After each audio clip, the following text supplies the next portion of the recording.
전국에 계신 유클레시아 성도 여러분, 주님의 은혜와 사랑이 늘 함께 하시기를 바랍니다. 우리 함께 사도신경 고백하심으로 유클레시아 예배를 시작하겠습니다. 나는 전능하신 아버지 하나님 천지의 창조주를 믿습니다. 나는 그의 유일하신 아들 우리 주 예수 그리스도를 믿습니다. 그는 성령으로 잉태되어 동정녀 마리아에게서 나시고 본디오 빌라도에게 고난을 받아 십자가에 못 박혀 죽으시고 장사된 지 사흘 만에 죽은 자 가운데서 다시 살아나셨으며 하늘에 오르시어 전능하신 아버지 하나님 우편에 앉아 계시다가 거기로부터 살아있는 자와 죽은 자를 심판하러 오십니다. 나는 성령을 믿으며 거룩한 공교회와 성도의 교제와 죄를 용서받는 것과 몸의 부활과 영생을 믿습니다. 아멘. 우리 함께 찬송 드리겠습니다.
우리 함께 기도 드리시겠습니다.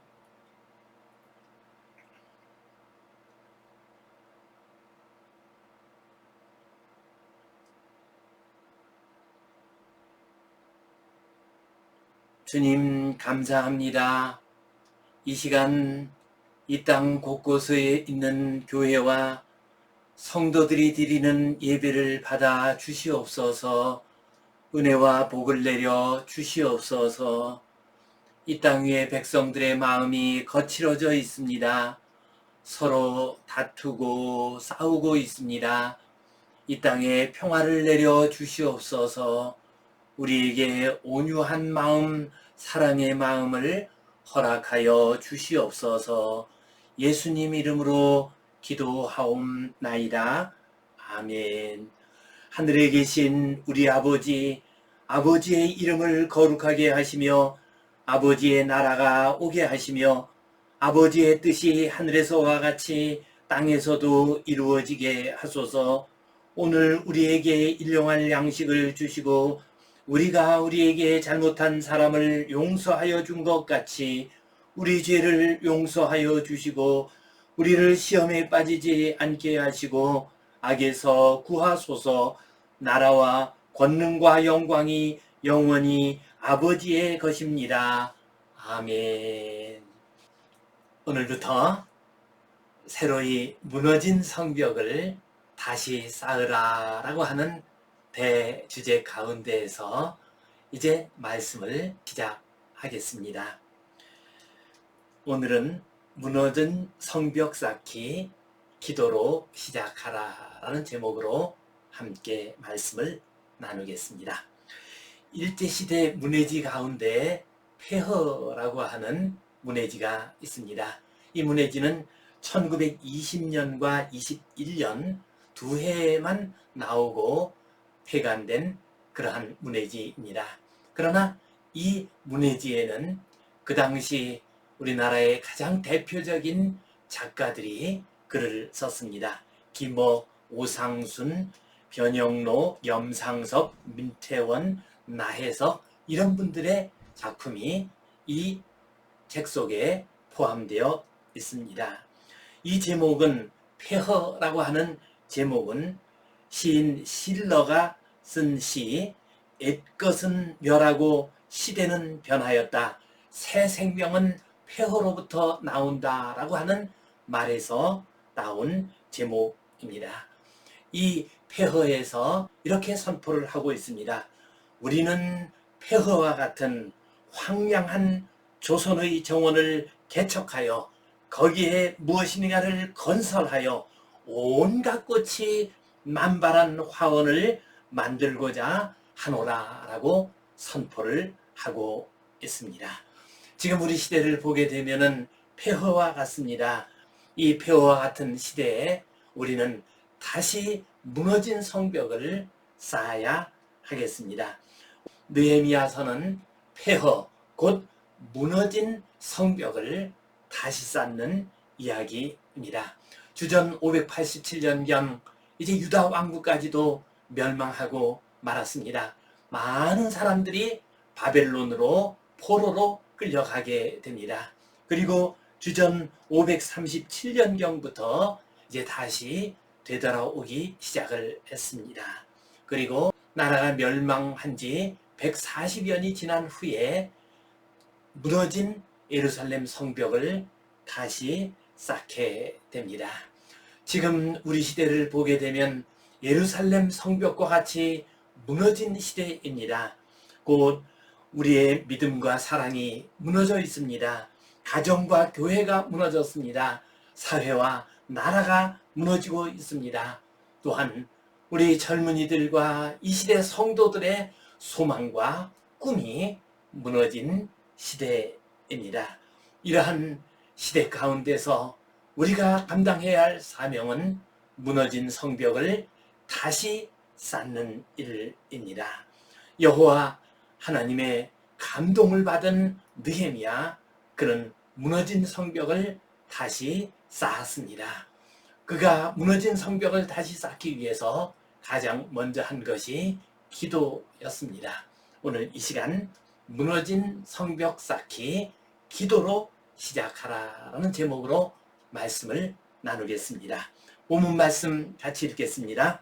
내가 이 말을 듣고 앉아서 울고 수일 동안 슬퍼하며 하늘의 하나님 앞에 금식하며 기도하여 이르되 하늘의 하나님 여호와 크고 두려우신 하나님이여 주를 사랑하고 주의 계명을 지키는 자에게 언약을 지키시며 긍휼을 베푸시는 주여 간구하나이다. 주여 구하오니 귀를 기울이사 종의 기도와 주의 이름을 경외하기를 기뻐하는 종들의 기도를 들으시고 오늘 종이 형통하여 이 사람 앞에서 은혜를 입게 하옵소서 하였나니 그때 내가 왕의 술관원이 되었느니라. 아멘.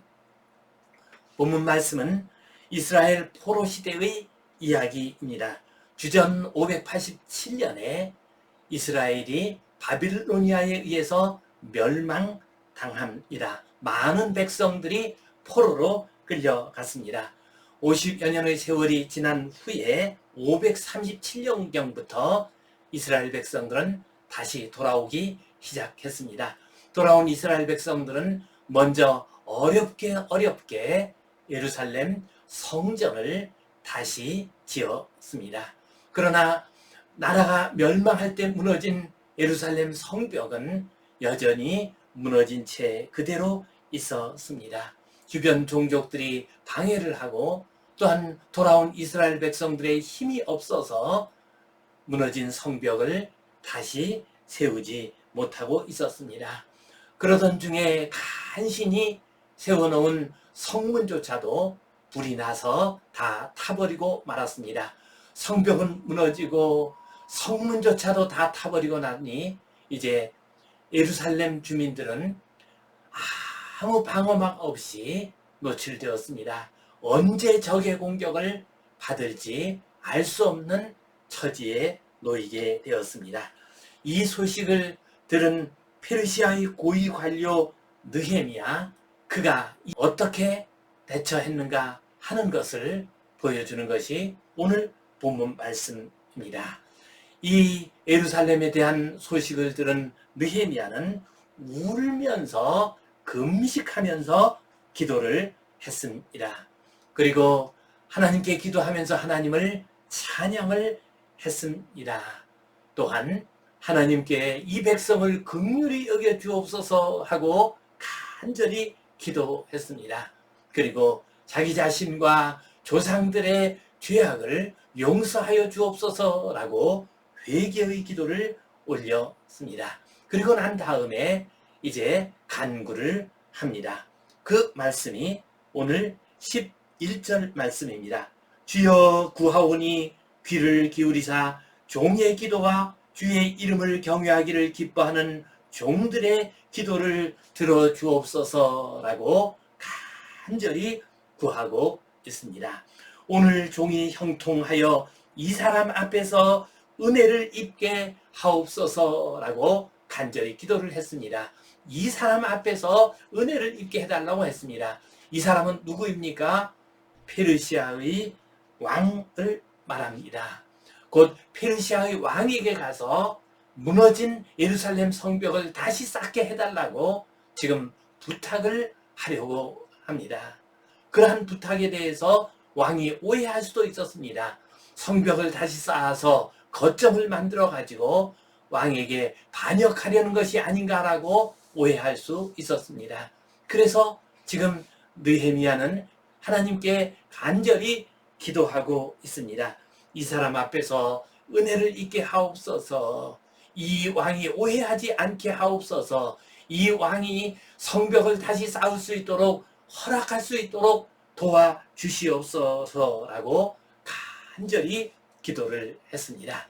이 기도가 응답이 됩니다. 왕의 허락을 받았습니다. 느헤미야는 다시 돌아왔습니다. 그리고 예루살렘 성벽이 무너진 후 140년이 지난 후에 이제 성벽을 온전히 다시 쌓게 됩니다. 이 놀라운 역사는 느헤미야의 기도에서 시작이 되었습니다.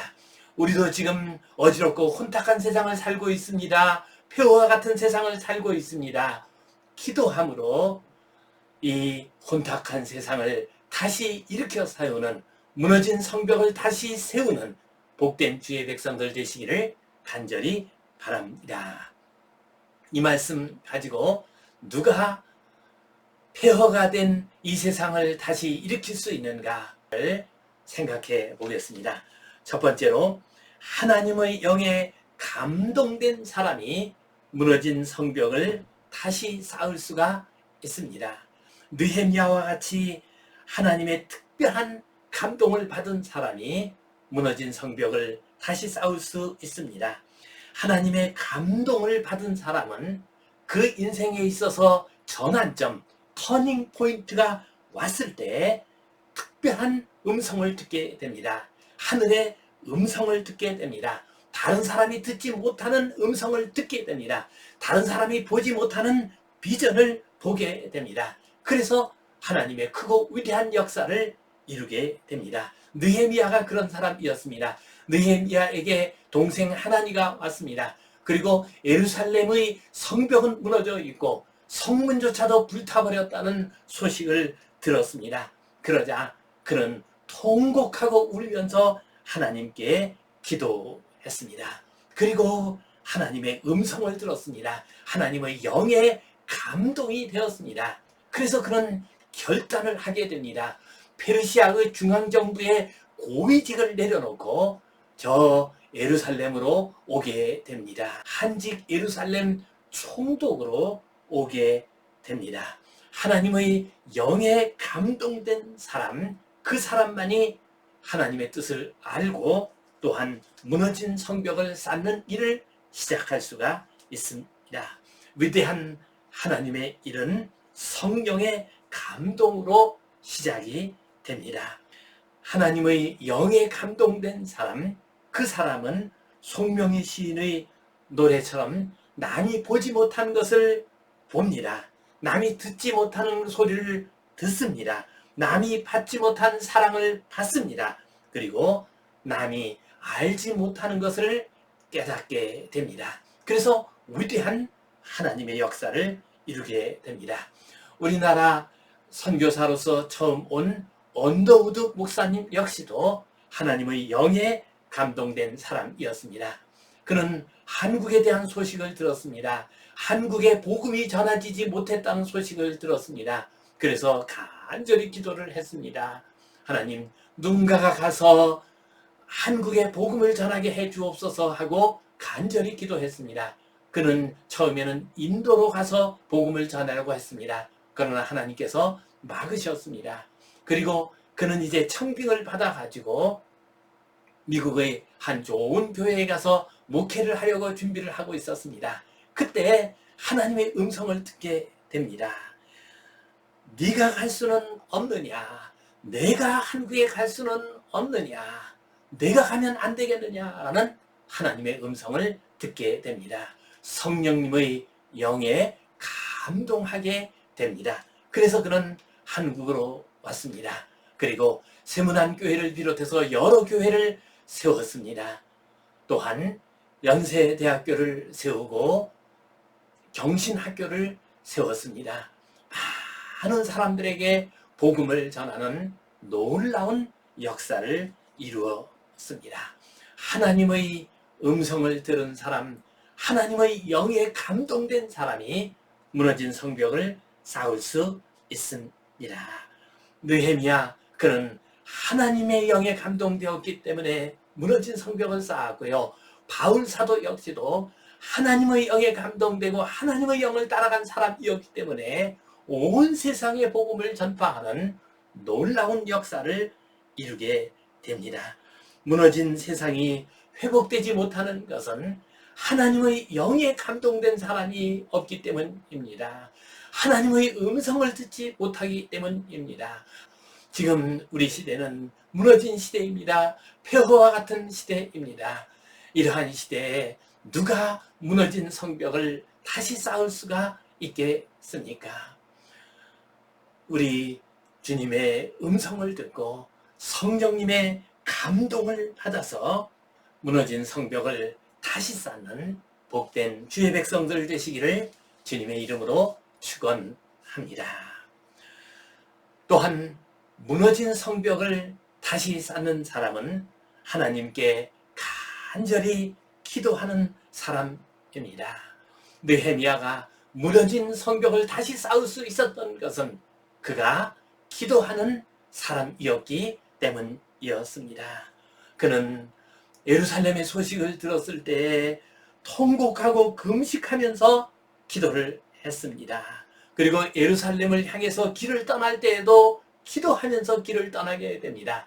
예루살렘에 도착해서 성벽을 쌓을 때에도 중간중간 기도하면서 성벽을 쌓았습니다. 느헤미야서를 보게 되면은 느헤미야가 기도하면서 성벽을 쌓는 장면들이 곳곳에 나오고 있습니다. 그래서 이 느헤미야서를 구약의 기도책이라고 부르기도 합니다.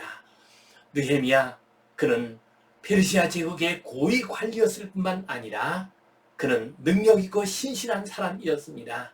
무엇보다도 그는 기도하는 사람이었습니다.